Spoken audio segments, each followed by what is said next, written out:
The word jihad is mentioned in the Quran about 41 times. The words mercy, peace, and compassion are mentioned about 355 times. Yes, come in. Come on in, Riaz. Sit down, please. Contrary to popular belief in most Western cultures, Islam is a religion that preaches peace and tolerance. Yes, Patricia. If Islam truly is a religion that preaches peace, then how come the world's most troubled spots, the West Bank, Afghanistan, Pakistan, Iraq, they're all plagued with Islamic terrorism? Well, that depends on your definition of terrorism. Some might argue that the U.S. invasions of countries like Iraq and Afghanistan are also acts of terrorism. No, those were acts of war to get rid of despotic regimes. Or a means of getting at a country's oil. Conspiracy theories. Well, May I?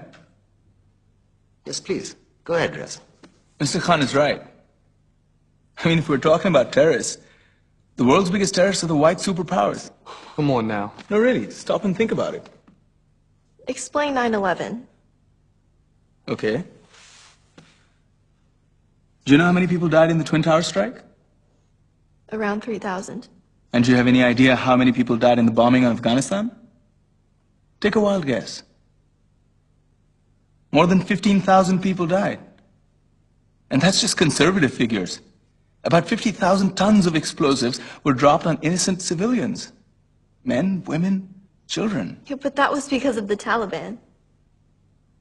Now that you brought it up, did you know that the Taliban was a creation of the CIA to fight the Russians? Whatever. They were still harboring terrorists.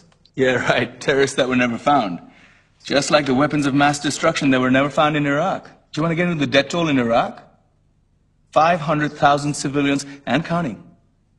And what do Britain and America say when they don't find these weapons? It's simple. They just say sorry.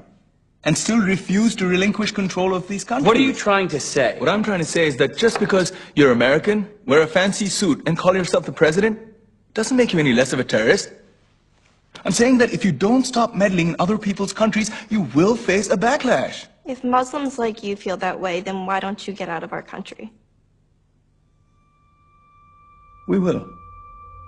As soon as you promise to leave ours.